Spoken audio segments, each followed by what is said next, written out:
Hello, everyone, and thank you for tuning in to the SHIPPEN Spotlight with Shasta Averyhardt. I am the 2021 John Shippen Women's Invitational winner, and I'm with Chase Johnson, who is the 2023 John Shippen Men's Invitational winner. Chase, how are you doing today? I'm good, Shasta. How are you? I'm great. I have no complaints. Good. Now, I have a few highlights I want to share with the audience about yourself, and then we're going to dive right into your life story. Perfect. Sounds like a plan to me. Okay, so Chase is from Barberton, Ohio. So, as a fellow Midwesterner, I can truly appreciate that. Also, Chase is a 2021 Korn Ferry card holder, along with a 2019 PGA Tour Latin America card holder, very global, if you will. Chase also has made the cut in 3 PGA Tour starts, and he is also um, finished tied for 64th at the PGA Tour's 2023 Rocket Mortgage Classic, which was the exemption from winning the men's invitational. So, Chase, can you tell us a little bit about your journey and how you got started into golf? Absolutely. I was basically born into golf as a little baby.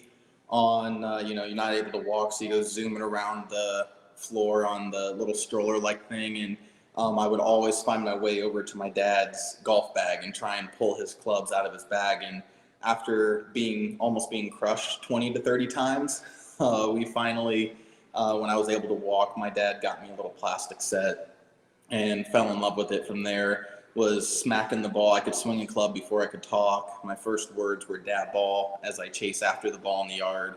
And then fast forward to 5, was when I played in my first tournament.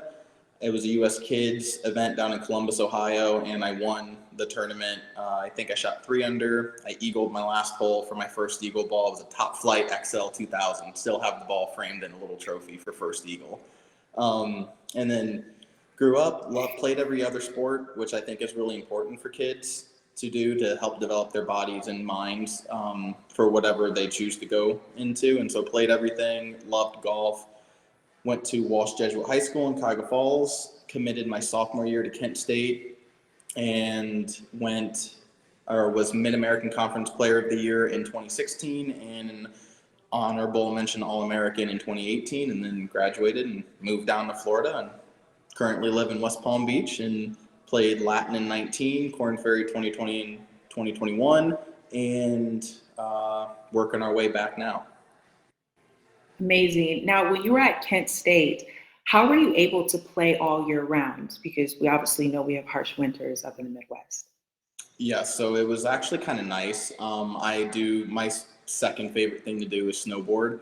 So it was nice getting away from golf and, taking a break. When you're in those winter months, you kind of build up your hunger again for it. And we had a fantastic Kent State. We have fantastic support, fantastic donors, and we have an incredible indoor facility where we have everything that we need. We have a huge green, good chipping area, 4 or 5 hitting bays that with TrackMan, with heated tees that we can actually hit golf shots out into the snow and see the shot shapes and then see the information on TrackMan. So there was no excuse for us to not get better even on the winter months. And it proved itself because my junior year, we had our tournament in February, and it was the first time we saw grass at Louisiana Lafayette's tournament. And at the time, Illinois was the #1 team in the country.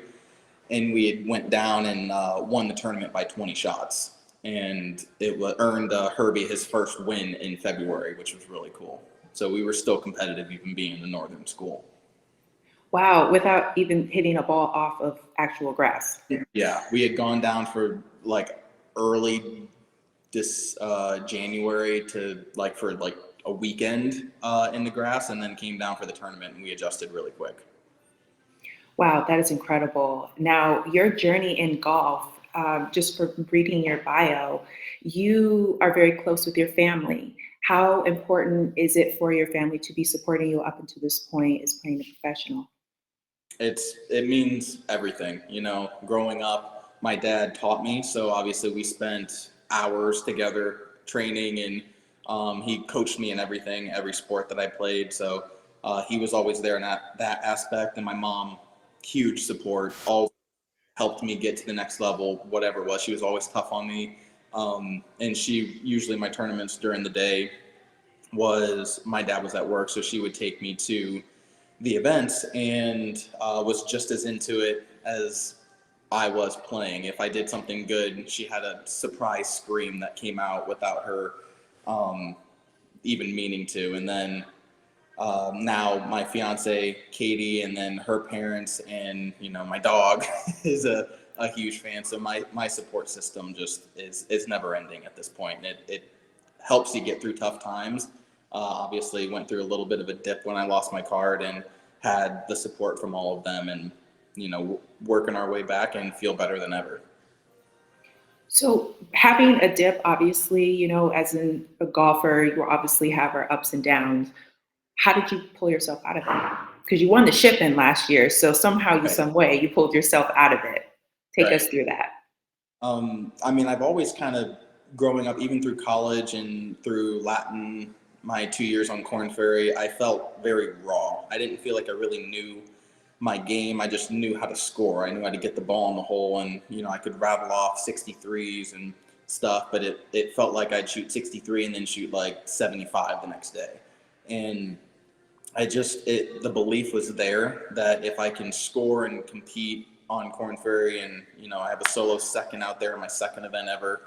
um, I knew that if I could do that when I was raw, when I actually dialed my game in and understood how to shape shots properly, then it was going to, my potential would go through the roof, and I would have the opportunity. So I just kept believing in that. And after a lot of sleepless nights, waking up in the middle of the night, stressing out, I fortunately now I sleep very well, and can self-correct and know my golf swing. So when something's wrong, I know how to fix it. And a lot of it was a learning curve too, learning that it wasn't always me.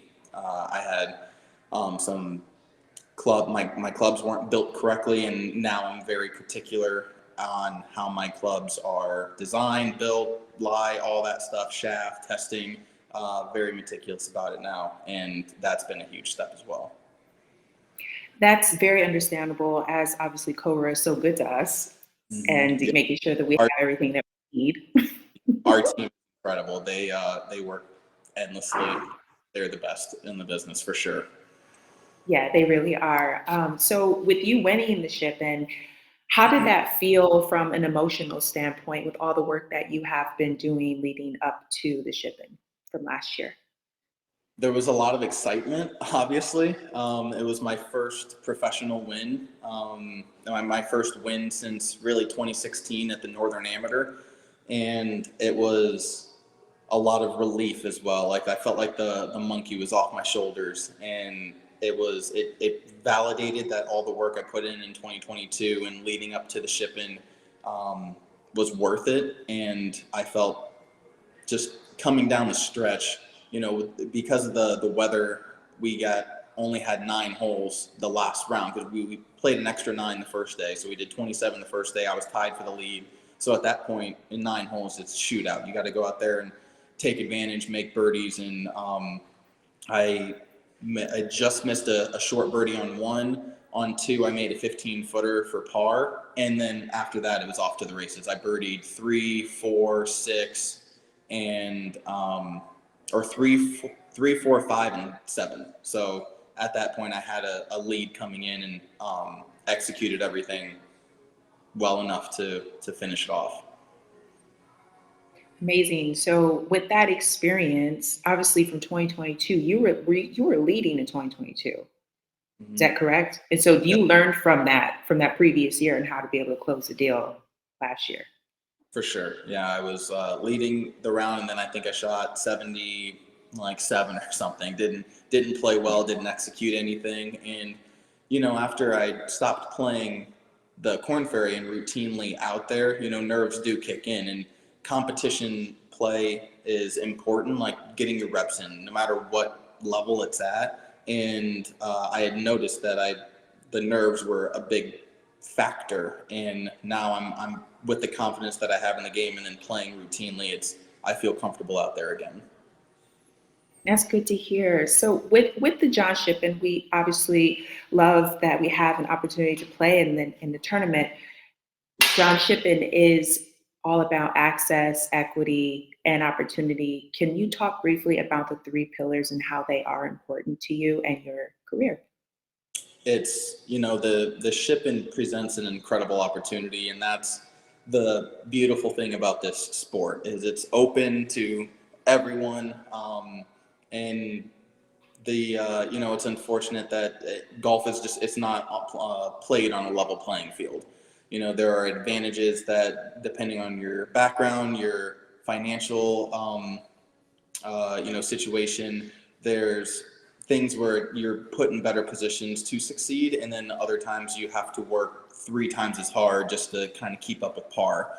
And that's the Shippen creates an opportunity for us to play at the highest level, with the victor being in the Rocket Mortgage. And then last year, Detroit Golf Club had a strong core of members who are heavily involved with the Shippen and our players, and they understand what it means to go through these struggles. And so they had supported us with a purse last year, and so that was an unbelievable surprise and a huge help.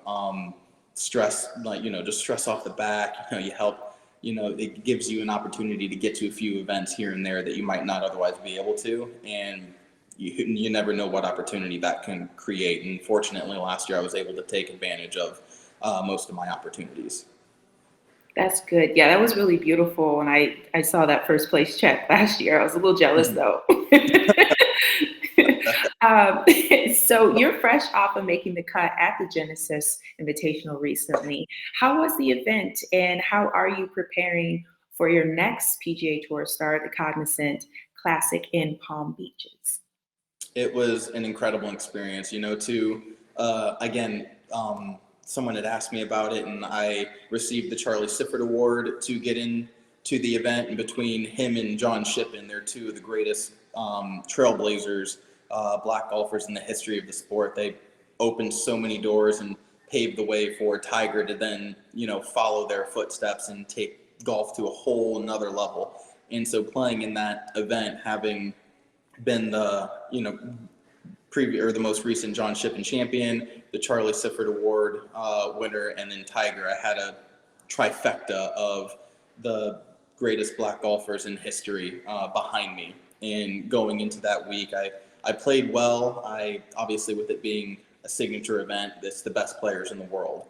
And so I played well. I obviously made the cut and was able to beat some of the best players in the world. And I got to meet Tiger, got to play in a tournament with Tiger, which is incredible. He was my idol growing up. He's everyone's idol, no matter what generation you're from. And never thought that I would be able to play in a tournament with him, just, because of the age difference, and was able to knock that off the checklist. And then played great on Saturday and Sunday. To be honest, I just didn't score the ball. A lot of lip outs, and that's kind of the thing that I'm learning that I need to improve on, is just making more putts on the weekend to contend beyond the first 2 days. But it was an incredible experience, and so that's what we're working on going into Cognizant this week. My driving feels great. We got driver sorted, ball striking, everything feels good, and it's good enough to win. Now it's just a matter of getting the ball into the hole and executing. Like, I'm hitting good putts, and now we just got to dial in the reads. Yeah, of course. I mean, you make putts, you make more money. Absolutely. Putt for dough. Yeah. Now, you met Tiger, which I'm also very jealous because I still have yet to meet Tiger, which is also, he was my idol growing up, obviously. And so, like, with that, like, what was it like, talking to Tiger? Like, what did you guys talk about? It was, so it was on Wednesday after his press conference. It was a very private meeting. We went down towards the locker room, and it was a quick, like, 2-3 minute introduction, and it was just awesome just picking his brain. We were talking about how the course is going to play and how cold it is in the morning in California. That West Coast water, man, it hits different than East Coast for sure. It's colder, it's heavier, denser, and the ball goes nowhere in the morning. And so we were kind of just shooting it about that and talking. And then, I had a glove in my back pocket ready to get his autograph. And I asked him, he didn't have a Sharpie in hand. There was like 20, 25 people there. Nobody had a Sharpie. I'm like, come on, guys, somebody have it back here. and he's like, don't worry, like I'll get you later in the week. And then, unfortunately, obviously he gets sick and then had to dip out. But I mean, I live in West Palm. I play in Jupiter. He lives in Jupiter. So I'm not that far away. I'll take it by mail if I have to at this point. Yeah, you can hunt him down and try to get Right. that love sign. Yeah. uh, so, making the cut, at Genesis and, making the cut at Rocket Mortgage and your other PGA Tour stars, does that give you a boost of confidence, when you do tee it up, no matter what tour or what tournament that you're playing on? Absolutely. Making the cut at Rocket Mortgage again was my first getting my foot through the door as far as PGA Tour standards or events go. I played the 2021 Memorial Championship or Invitational and missed the cut by a shot there. So getting in on Rocket, I ended up shooting 4 under on Saturday. The confidence starts to build, and then my next PGA Tour event in Cabo. At one point, I got off to a hot start. I was 4 under through, I think, 5 holes in that event.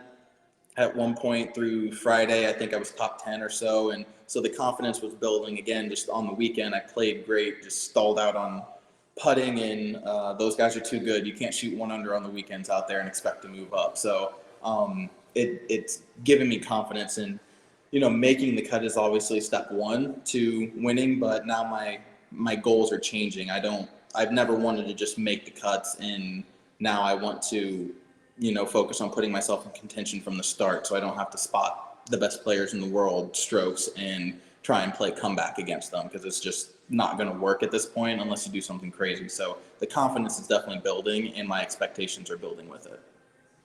That's good. That's a good thing to hear. Now, with your preparation, can you take us a little bit through your practice, your pre-routine? Like, what does that look like on a tournament day, maybe a non-tournament week? What is the difference in how you prepare? I am a creature of habit for sure. I have a routine, I stick to it. So on like a daily practice day, depending on uh, what my time flexibility is, I'll usually do between 45 minutes to an hour and a half putting, going through block drills, then dynamic drills, speed control drills, just trying to hit all the points. I do aim points, so I'm always, I mark my spots on the green with the percent slopes and train my feet and my feels for that. So hit all those check marks on a daily basis, then go to chipping for 30 minutes to an hour, again, depending on what I'm working on. Usually I'll go a block practice of 6 different sets of 5 balls, and I'll hit 5 low, medium, high trajectories with 60 and 56. And then do a dynamic drill that I like to do. You hit 9 shots from different locations as hard as you want to make it, and keep the total like dispersion. You add up your feet from each shot and try and keep it under 60 feet. And so my record is 37 feet. So every time I play, I'm trying to beat that. Then go to the range, mainly focus on wedges. I'll set 3 balls, do 30, 40, 50, 60, 70, 80, 90, 100, and then do 4 distances with all my other wedges, and then go into just 8 or 10 swings with 9, 7, 5, just to make sure that my swing numbers are where I want them to be, and then go play. Most of my practice is on playing, and then warming up pre-tournament round, a small version of all those with Harry Potter books playing in the ear the whole time. Can we talk about that really quick, please? Harry Potter. How did you get into Harry Potter? As a kid, I just fell in love with it for whatever reason. I think I saw the movies one time, and the first time I saw it, I think it scared me. And then my aunt had PlayStation 1 at her house, and she had the Harry Potter Sorcerer's Stone video game, and so I would play it with her. And again, there were times where I was scared in the game to do something, but I just fell in love with it. The video games, the movies, I played all of them growing up, watched them all, and then later on, we had accelerated reader in grade school, and so you had to get so many points each quarter. And the Harry Potter books were always a big hit. And I remember the first one, I tried to cheat, take the test after just watching the movie, and I got 0 points. Nothing was the same, and I was like, okay, I think I have to, learn these. So I would listen to them on audio, read them, and I've been hooked ever since. Huge nerd when it comes to that. I collect all the memorabilia. I have the wands. I have all the video games. They came out with a new game for the PlayStation 5 last year called Hogwarts Legacy. I think I only have like 200 hours on that game. I'm not judging myself or anything, so that's fine. I But feel like we're golfers, like we always have these little quirks and little oh weird yeah, tendencies that we have that people think they're weird, but we think it's phenomenal and oh fascinating and it keeps us busy. yeah, 100%. Golfers, baseball players, and hockey players are the most psychotic athletes on the planet. That's true. We're I agree with you on that. superstitious. Yeah, I agree with you on that. So wait, when you're working out at the gym, what are you listening to? Are you still listening to Harry Potter? Sometimes. um, Really? yeah, honestly, yeah, it kind of depends on the day. Like I've gone through many workouts going through the books. Um, it's weird. Like my favorite genre of music is actually pop punk, which is weird. So I usually have like going through workouts. I have some kind of like version of heavy metal or something going through the to help get through the pump. Yeah, I mean, I'll get you through the workout, right? Especially in your last set. Oh You yeah, push it through, chest presses, easy squats. easy PR, easy PR when you got those the beat drop on those. Yeah. So you obviously are playing Cognizant Classic next week. Now, what after that event, what does the rest of 2024 look like for you? Right now, I'm planning on playing a full APGA Tour schedule, and now that I've made a cut in PGA Tour event for the 2024 season, I get to skip all the pre-qualifiers and can go right into the Monday qualifiers. So we'll see what I love.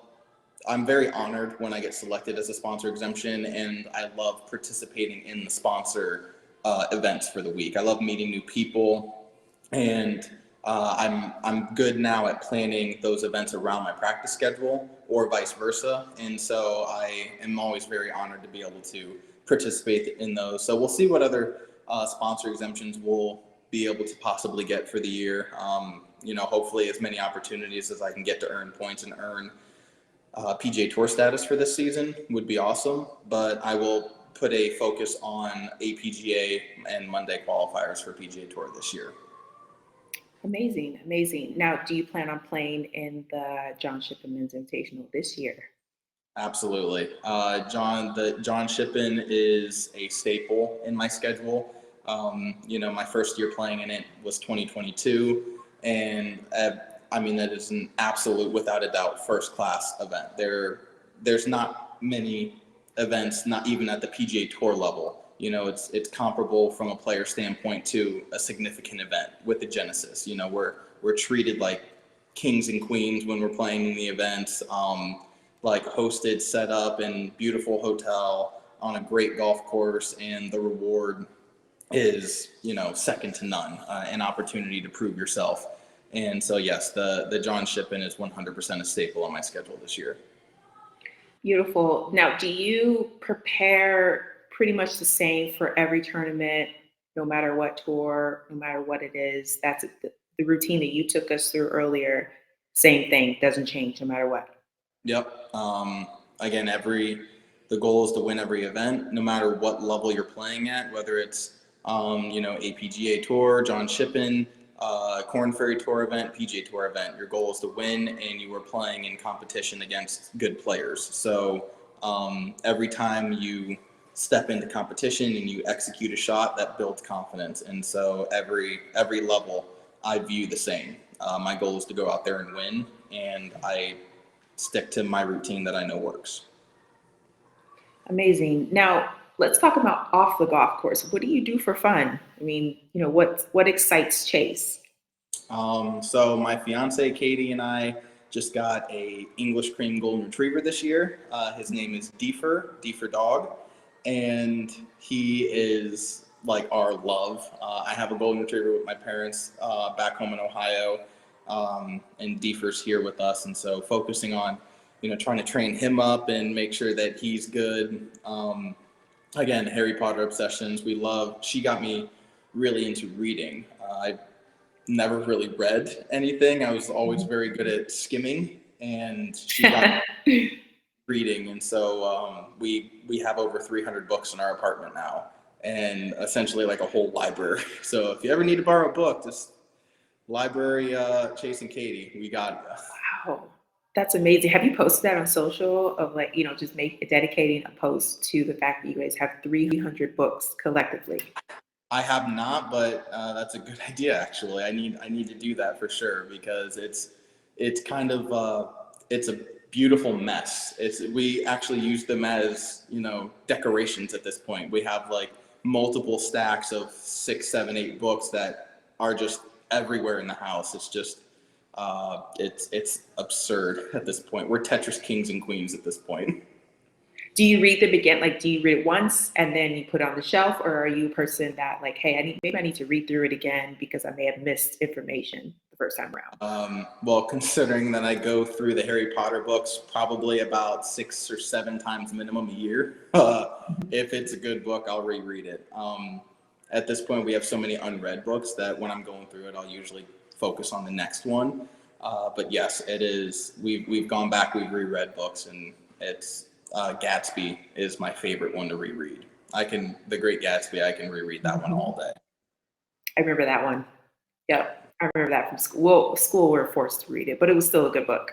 Right. Yeah. I was definitely and then I was like, oh man, I actually really like this, and I went back and reread that one last year too. Yeah, good, good, good. Okay, so your fiance, obviously you're planning a wedding. How is that going? It's going pretty well. So the wedding is it's September 28th or 9th of 2025. So we still have a while to go, and we're both very driven and career driven, and so we're working towards our goals and paying everything off incrementally. So by the time we get to the wedding, it's going to be free, right? That's the Yeah. that's the that's the math with it, right? Yeah, yeah, that's amazing. And how much of a role are you, you know, part of the process? Like obviously you're part of the process, but like are you Right. picking out colors or, like are you both going to venues together? Mhm. Yep. We picked our venue. It's in Jupiter. It's nice. It's really cool. So my agent helped me propose to her. I did it on his boat on the ocean at sunset, and So beautiful. it came out perfect. It was such a nice day, and sun was at the perfect height. Picture came out amazing. I when I went down on one knee, I was if you just blindly grab the box and you open it up, what you think is right side up, it was upside down, and so you see Oh a no. quick shift in the video, and she's like, Chase, you're shaking. Are you that nervous? I was like, honey, I'm not nervous, but we're on a boat in the ocean and I'm on one knee. I don't want to drop the ring in the ocean. Yeah. But yeah, so we had come in through this inlet and went to a restaurant called 1000 North, and it was awesome restaurant. And so the place that we're going to get married at is called Pelican Club. It's right next door in the same inlet. So hopefully the water's calm enough to go back out into the ocean afterwards so we can come in engaged, and then because we went home the intercoastal, so then now we'll come out into the ocean married. So it's Wow, that sounds amazing. yeah, it sounds great. Hopefully it works out. We need a full moon. Yeah. Oh yeah, like fingers crossed. It's gonna work out. You have a whole nother year and a half. Exactly. It's gonna So happen. time helps. Absolutely. Now, I want to ask you, as a man of color and playing golf at a very young age, what type of words of wisdom do you have for Black golfers coming up right now? I would definitely, I would encourage, an integration into, the first tee. I grew up with the first tee of Akron, like some kind of organization that helps provide opportunities. And that's a huge one. And, they provide, now the first tee has so much support. First tee of Greater Akron, where I grew up, it's the main course is within a Black community. And so we have kids of all different races all out there, but so you learn to get comfortable around everyone, and the support now that the first tee has just in general is a lot of resources that they have. But also I would just say stay true to yourself, and never be satisfied. Always want to learn how to get better, and focus on role models like Tiger. Obviously, Charlie Sifford was a huge role model for him, and he named his son Charlie. Tiger was a huge role model for me, And, hopefully one day I can reach the level to where I could be a role model for someone else. I helped host the reopening of the first TLA chapter at Charlie Sippert's home course. And, hopefully some of those kids, I did see a couple of them actually out at the tournament last week. And so that was really cool. So hopefully I can, follow those footsteps to a point where I can influence a young golfer, a young black golfer, anyone who is interested in the game of golf, and help guide them in the path that Tiger gave for me. Yeah, absolutely. I feel like you already are. Obviously, it's hard to be a trailblazer while you're still blazing trails, but Right. you are a trailblazer. I'm working on it. Yeah, Hopefully absolutely. we can lengthen the trail. Yes, 100%. You definitely will. And I just want to, thank you for your time and sharing your story and, sharing some of the, routines that you go through to prepare for tournaments, especially you're playing next week. You're leaving Monday, correct? Yeah, home event. I get to sleep in my own bed for this one. This is going to be great. All the stars are aligning for you. Yep. So, yep. Awesome. Looking. So I'll probably be seeing you at the Ship-In. Mm-hmm. So I'll probably be up there, Michigan. I spend a lot of time up there in the summertime, so I'll definitely make my way up to, Detroit. Yeah, that would And be. are we thinking about a repeat? Yeah. Oh, absolutely. Hopefully, I can follow my own footsteps every year that I go. You always love to defend, and this will actually be my first title defense. So hopefully we can do well. Do well. You're going to do well. Like every time you tee it up, you do well. Right. Always try.